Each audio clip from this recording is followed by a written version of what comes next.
I found out my fiancé was cheating the night before our wedding after I'd already paid off half the venue, bought the dress, and let my absolutely insufferable future mother-in-law, who is technically my fiancé's stepmom, but acts like the queen of the world, pick out the flowers. And by found out, I mean I literally walked in on them in our own living room with my maid of honor pinned underneath him like a human pizza dough. My mind went totally blank. I just froze there in the doorway, dress fittings swirling in my head, 2 years of planning and saving flashing before my eyes, and I guess my fiancé's name, let's call him Tom, tumbled out of my mouth so loud that our neighbors probably heard every syllable. Tom tried to jump up and fix his pants, stuttering something about it being a stress reliever, and it meant nothing, and blah, blah, the usual cheating jerk excuses. Meanwhile, my so-called best friend was scrambling off the couch, zipping up her backless top, screaming at me to let her explain. As if there was anything left to explain when she's half naked on my couch with the guy I was supposed to marry. So I did the only sensible thing. I grabbed my purse, told them both to go straight to hell, and stormed out, shoes still untied. At that point, I had no idea what to do next. I wound up sitting in my car in a grocery store parking lot, crying my eyes out. I called my sister. Let's call her Paula. She's not the friendliest sister in the world. She's the golden child in my family, and we've never exactly gotten along. She's perfect in my parents' eyes. Great job, great fiancé, super put together. She once tried to get me fired from my part-time job in high school because she wanted the position for her friend. But in that moment, I was desperate for any type of comfort. So I told her I found Tom cheating. All she said was, "You shouldn't have moved in with him before getting married. Maybe you brought this on yourself." That's Paula for you. I hung up on her. Somehow, I ended up at a 24-hour diner. A random couple next to me overheard me crying. Yes, I'm a loud crier, and basically offered me a place to crash for the night if I wanted. God, I love strangers sometimes. I didn't take them up on it, but the kindness helped me step back from the edge. I drank 3 cups of coffee and wrote down a list of all the wedding stuff that was now basically in limbo. My entire life was in limbo. Come to think of it. No fiancé, no best friend, nothing. Let's not forget, I also had my future stepmother-in-law from hell to face, since she'd spent the last 6 months controlling every single detail of the wedding. My own mom basically gave me away to her demands because she's paying for half the catering. Meanwhile, my dad was MIA, which is another story. He left years ago and only sometimes calls to let me know he's too busy to show up for holiday dinners. Oh, did I mention I was paying a chunk of the wedding costs too, from my own savings I'd built up over time working at a not-so-lucrative but stable job? So yeah, not only was my emotional world cracked open, but my bank account was basically hemorrhaging money into a wedding that was now guaranteed to not happen. By the time I drove back to the apartment, which Tom and I shared, it was 6 in the morning, the day of the wedding. I had 5 missed calls and a bunch of texts from Tom. All were some variation of "we have to talk. It was a mistake. I'm sorry. Blah, blah." My best friend sorry. Ex-best friend left me messages too, saying she'd had too much to drink and just happened.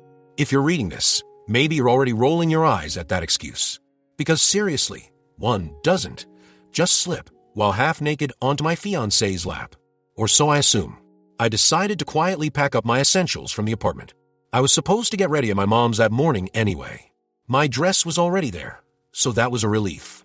Then I saw a note taped to the front door from my future mother-in-law, or stepmother-in-law. We just called her Linda, saying she'd be at the church by 10 a.m. to check if the choir was practicing or whatever. Like she was the bride. Linda has a habit of signing everything Ms. Linda Thompson, soon-to-be mother of the groom, as if that's an actual official title. She's also the type of person who demands separate salt and pepper shakers. She hates the pre-mixed seasoning nonsense. Don't ask.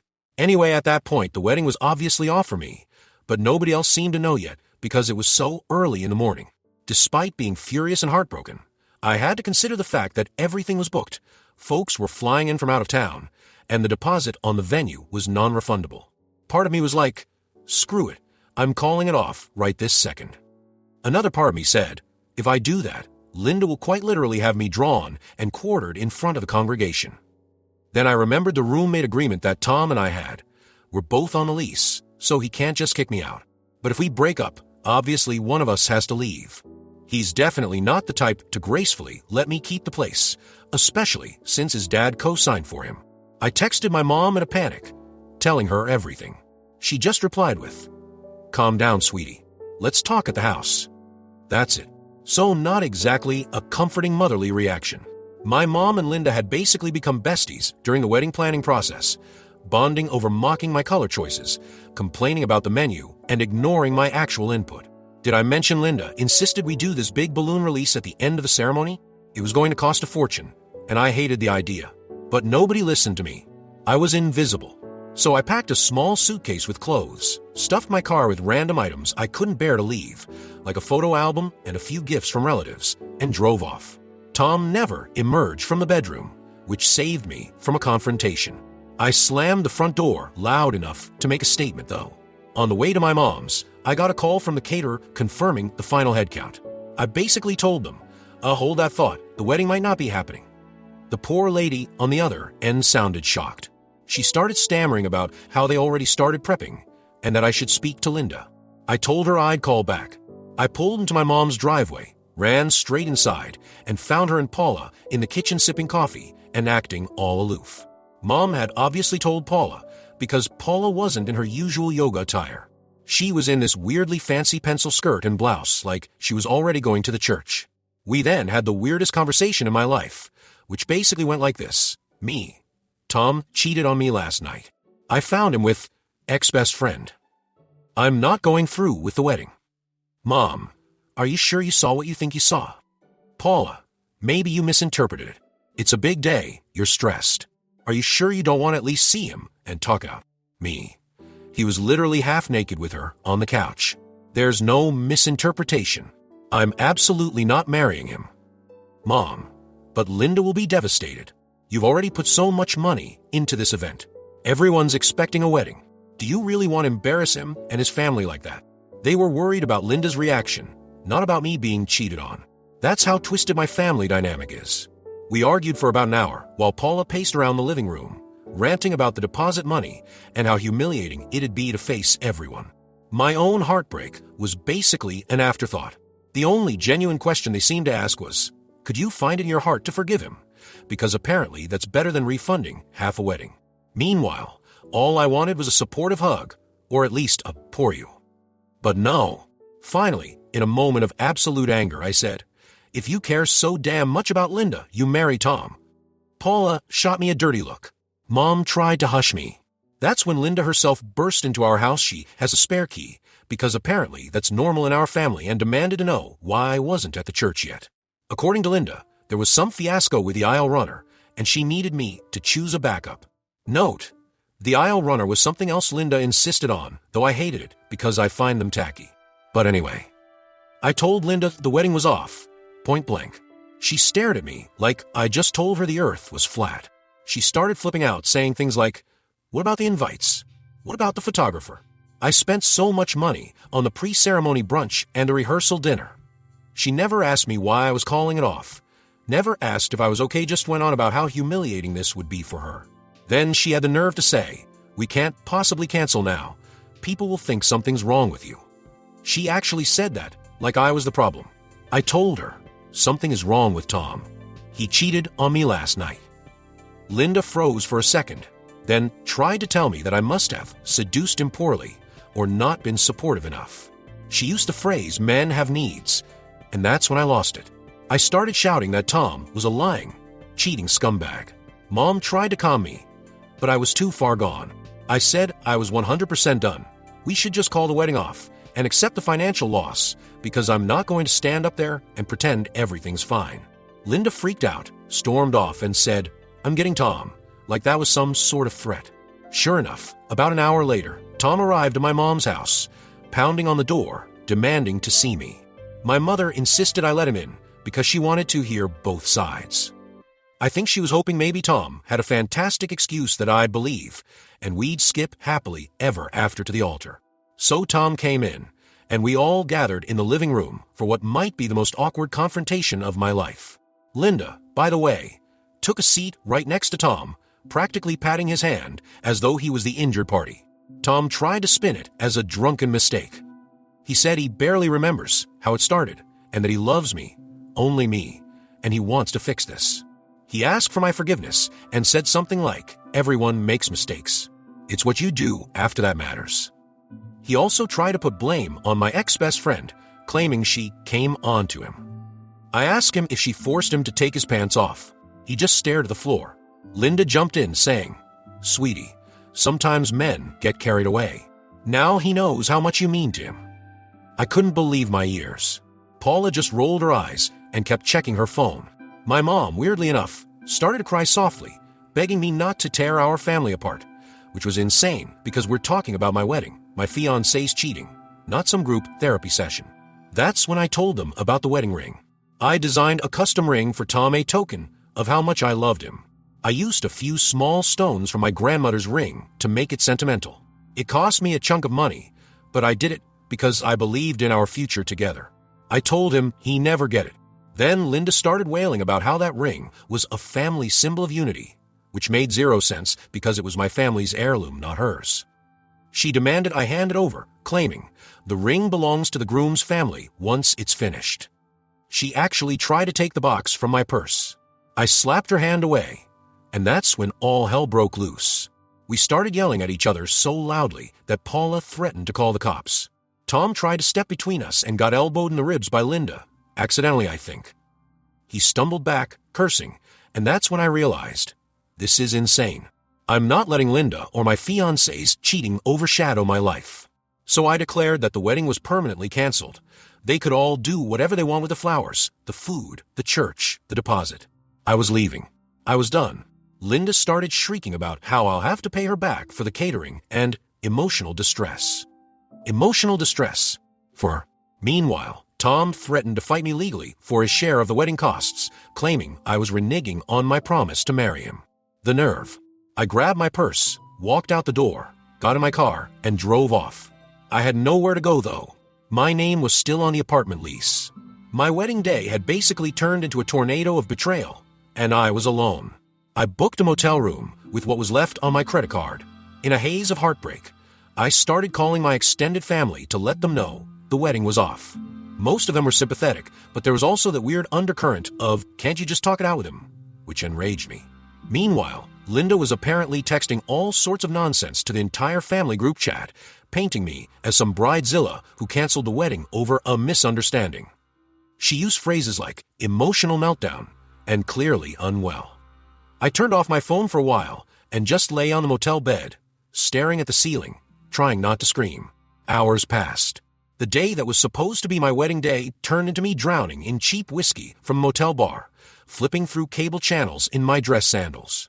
Eventually, I got a message from my ex-best friend. She wrote, "I'm sorry, I never meant to hurt you. It was a mistake. Please let me be there for you." I blocked her number. Then, the next morning, the day after the wedding fiasco, I woke up to my phone blowing up. Linda had posted a massive Facebook rant, tagging me, Tom, and basically the entire wedding guest list. She claimed I had cold feet and ran away, leaving poor Tom at the altar. She said I owed them thousands of dollars and was going to sue me for breach of promise. She even wrote that they were looking into pressing charges for property damage apparently. I'd broken some fancy vase at the apartment, which is insane because I never broke anything, but even if I did, it would have been my own property or something worthless from a yard sale. The post ended with Linda asking people to pray for Tom's emotional well-being in these troubled times and for me to seek professional help. The worst part, my mom and Paula commented in agreement. They wrote supportive messages for Linda, saying how sad it was that I was in crisis. Not a single mention of Tom's cheating. Not a single mention of what really happened. I felt so betrayed by my own family, but in a weird, sick way, I wasn't even surprised. They've always bent over backward to please Linda because she's well off and extremely controlling. I spent the next day ignoring phone calls from family and trying to figure out where to live. My job didn't pay a ton, but I wasn't broke either. I had enough for a small apartment deposit if I could break the lease with Tom. The problem, my name's on that lease for another 6 months, and Tom is petty enough to try to make me pay half if I just up and leave. He might also ruin my credit if he refuses to pay the rent. Meanwhile, Linda's threatening me with lawsuits if I don't repay her for half of everything she's spent. I'm not even sure if that's legal, but Linda has enough money to drag me through a court nightmare. My phone started ringing again, this time from an unknown number. Guess who it was? My father. The father who walked out on us years ago and only occasionally calls on birthdays. He said he heard from Paula that I'd gone full meltdown mode and needed a place to stay. He offered me a spare room at his house across the country. Normally, I'd never accept that from him. We have a rocky relationship, but I was desperate. So I told him I'd think about it. He said I was always welcome, no questions asked, which was surprisingly decent of him for once. I cried after that call because the man who abandoned me ended up being the most supportive person in my family that day. Anyway, I decided to meet with a friend from work, let's call her Shannon, that night for some moral support.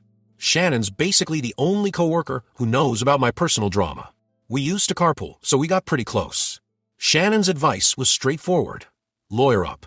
Cut them off. She told me she'd once had a fiancé who tried to scam her for money after cheating on her. The lawyer basically told her if you never sign a marriage license, the court might not see a breach of promise to marry as legitimate, but it can vary by state. Shannon also offered me her couch for a few weeks if I needed it. That was a relief, but it would still be complicated because it's a small apartment and she has a new boyfriend. The next day, I got the dreaded phone call from the venue coordinator. She told me Linda had called and said I was emotionally unstable, but that the wedding might still happen if Tom found another bride like it's a damn monarchy, and they can just switch out the bride if the first one fails. The coordinator was basically trying to figure out whether they should fully cancel or keep the reservation in case Tom's wedding still went through. I told them, unequivocally, to cancel. She apologized that she couldn't refund the deposit, but we worked out a partial deal so they'd keep half for the short notice and I'd get the rest back. That was a small victory. When Linda found out about that, she exploded all over social media again, calling me a traitor. She actually used that word, as though we were in some medieval war. She also said I was destroying Tom's life. In her mind, Tom cheating is just some small slip-up, but me not marrying him is a capital offense. My mother and Paula chimed in with comments like, "We tried to mediate, but she won't listen." It's humiliating. Now, a bunch of extended family and wedding guests are spamming me, telling me I'm letting my emotions get the best of me. Some are telling me to forgive and forget because they already bought wedding gifts and booked plane tickets. I'm sorry, but I refuse to live in a sham marriage to avoid inconveniencing them. In the midst of all this, I realized my ex-best friend was still emailing me from some alternate account because I blocked her phone number. She claimed she and Tom had a one-time lapse in judgment. She wrote, "I swear I'd never do anything to hurt you. I was just so overwhelmed with my own loneliness and jealousy. I guess I just wanted what you had, but it was a huge mistake." She added, "Please, can we talk?" I never responded. If she shows up on my doorstep, I swear I might lose it. I still can't believe she'd do that. We'd been friends for 10 years, since high school. She was going to be my maid of honor. She helped me pick out my wedding dress. This betrayal cuts deeper than I can even put into words. I bet some of you are wondering if I confronted Tom physically, or if there was any big revenge moment. Honestly, I was so blindsided and devastated that I didn't even do the classic burn his clothes or key his car type of revenge. But I do have some fantasies about how satisfying it might be if I took all the wedding photos we did in our engagement shoot and plastered them around town with the word cheater scrawled across his face. Petty, yes, but I'm only human. Meanwhile, Paula and my mom keep calling me, giving me half-assed pep talks about reconsidering. Because Linda is having a meltdown, Tom is depressed, and the entire family is apparently turning on me for causing drama. They insist that if I just try counseling with Tom, we could salvage the relationship, or at least come to an agreement that doesn't damage everyone's reputation. It's insane. My heartbreak is overshadowed by their obsession with Linda's opinion and saving face socially. I'm done with them. I told them as much. Next, Tom's father, who's also Linda's husband, texted me. "Linda might be overreacting, but please just do the wedding. A man can change. Don't throw away the deposit. We can make this right." First of all, the deposit is not even on my radar compared to the emotional damage of continuing with a cheating partner. Second, Tom's father has never liked me. He's the strong, silent type who once told Tom I wasn't wifey material. So I'm guessing Linda is behind that message, telling him to do damage control. Here's where it gets even more insane. Linda went to the apartment I shared with Tom and apparently started throwing out my belongings. A neighbor took a video of her hauling my boxes onto the sidewalk and rummaging through them. I saw the video. She was cursing my name, calling me garbage. She even waved around a framed photo of my grandparents yelling, "This is worthless junk." The neighbor confronted her, and Linda claimed it was her place, that I'd moved out. Tom was apparently in the background telling her to calm down, but he didn't stop her. The cops got called, but Linda must have turned on the waterworks or something because they just asked her to keep it down. That's it. Meanwhile, half of my stuff is destroyed or missing. I filed a police report, but I don't know if that'll lead anywhere. I've got bigger things to worry about, like finding stable housing and making sure Linda can't sue me for nonsense. Shannon recommended a lawyer friend, so I have an appointment scheduled for next week.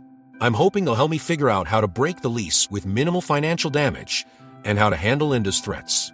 Even though it's only been a few days since the wedding meltdown, I'm mentally drained. Betrayed by Tom, betrayed by my ex-best friend, dismissed by my family, and harassed by Linda. I keep thinking, how did my life get to this point? I'm not perfect, but I certainly didn't deserve this avalanche of crap. Right now, I'm living in Shannon's spare room, trying not to cry myself to sleep each night. If you've read this far, please do me a favor. Upvote or comment if you've had a wedding sabotage or cheating fiasco happen to you. I need to know I'm not alone in how insane this is. Part of me is terrified Linda will actually try to drag me to court.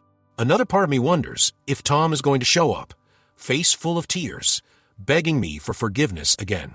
I hope I have the strength to slam the door in his face if he does. And if you're on my side, which I hope you are, I'd love any advice on how to handle these legal or financial nightmares. Should I just bite the bullet and move across the country to my dad's place to escape all this? Or should I stay and fight them head on? If you've got suggestions, I'm all ears. In the end, I know I made the right choice not to marry a cheater, but the price I'm paying for my freedom is 1,000 times higher than I ever imagined. Update, hey everyone. Thanks for all the comments, support, and even the tough love. I definitely needed to hear different perspectives. It's been about a week since I posted, and wow, things have gotten crazier, if you can believe it. First, I met with the lawyer Shannon recommended. Let's call him Mr. H. He's actually really nice, and he said I have a good case to get off the lease without paying a massive penalty, given that Tom and Linda destroyed or threw out my property. Mr. H also mentioned there's no such thing as breach of promise to marry. In our state, it's an old, rarely enforced concept that doesn't really hold water here. So Linda can threaten all she wants, but it's unlikely any court would take it seriously. That was a huge relief. We also talked about the possibility of suing Linda for damages, the stuff she trashed. Mr. H says if I can prove the value of the items, I might have a shot in small claims court, at least. The neighbor's video helps, but I need more proof. So I'm going back to the apartment soon, with Mr. H's advice on how to do it safely, to document what's missing or destroyed. I'd love to see Linda's face if I actually file a claim against her. Petty. Maybe. But she was petty first. On the family front, it's a mess. My mom is still siding with Linda, saying that I'm overreacting, and that if Tom was truly remorseful, I should consider giving him another chance. She keeps talking about how everyone deserves forgiveness, and how marriage is about compromise. Paula shockingly emailed me saying she's worried about me, but it came off as so patronizing. It was basically, I know how emotional you can get, so I just want to make sure you're not making rash decisions. Please come home, and we'll figure this out as a family. Nope. Hard pass. I've decided to cut contact with them for now. I don't need the extra drama or guilt trips. My dad called again, reiterating his offer. Doors open if you want to stay here. I'm leaning towards taking him up on it. It'd be a chance to start fresh. Mr. H said it would actually strengthen my argument to break the lease if I have new employment or relocation across state lines. So this might all work out in my favor. As for Tom, we haven't spoken directly, but I did get a letter, an actual handwritten letter from him, delivered to Shannon's apartment in the middle of the night. He must have slipped it under the door. In it, he apologized profusely, took full responsibility, and said, I wish I could undo the hurt. He also wrote that he's willing to do anything to prove he's changed. I didn't respond, but then Linda texted me from a new number, telling me I was heartless, and that Tom is spiraling into depression because I won't talk to him. She wrote, he's lost weight, he barely sleeps, and it's all your fault. She actually typed, your fault. As if my fiancé cheating with my best friend is also my fault somehow. I blocked that number too. Enough is enough. Oh, and speaking of my ex-best friend, I can't even call her that anymore. I need a new word. Betrayer in chief, she wrote me a long email where she basically recounted the timeline of how she and Tom started flirting. Turns out, it wasn't just a one-night stand. She admitted they'd been talking for a few weeks, which only made the betrayal worse. She ended it with, "I hope someday you can forgive me." Girl, no. Blocking her was satisfying, but part of me still wants some direct confrontation. Maybe I'll get that closure eventually. For now, I'm focusing on the legal stuff and my mental health. Mr. H is confident I can get off the lease, or at least limit my responsibility for it. I'm also setting up therapy sessions, because I need professional help to process all this. The few people at work who know the story have been supportive, which is nice. Shannon's a lifesaver for letting me crash on her couch, but I can't overstay my welcome. I give it another week or two before I officially decide if I'm moving to Dad's. Anyway, that's the current situation. No major blowups besides Linda's texts in the past few days, and I'm hoping it stays that way while I handle the lease. After that, I might just ghost them all and restart my life. Would you do the same? Let me know in the comments. Also, thanks again for reading and sticking by me. It means more than you know. Update. Hey everyone, I'm back with what I hope is a final update. Some stuff happened that's both infuriating and somewhat gratifying. Let me jump right in. First off, I went to the apartment with Mr. H, my lawyer, and an officer I requested as a civil standby. Turns out Linda was there, rifling through more of my boxes. Tom was nowhere in sight. Linda immediately started shrieking at me that I was trespassing. The officer calmly explained that my name is on the lease, so I have every right to be there. She threatened to call her own lawyer, but Mr. H just shrugged and told her to go for it. As I started documenting my stuff, taking photos, listing items that were missing or damaged, Linda kept hovering, insulting me under her breath. Eventually, she demanded we leave her property. I calmly reminded her that she doesn't own the apartment. She threatened to call Tom, but I said, "Go ahead." Honestly, I was feeling a bit empowered having the lawyer and the cop there. Linda couldn't do her usual intimidation tactics. That's when it got satisfying. She noticed me taking photos of a broken mirror that used to be my grandmother's. She tried to say it was already broken. I pointed out how the neighbor filmed her tossing it out last week. She turned redder than a tomato. While I was there, I collected what was left of my personal items. I had to leave some furniture behind, but honestly, I can't even look at that couch anymore.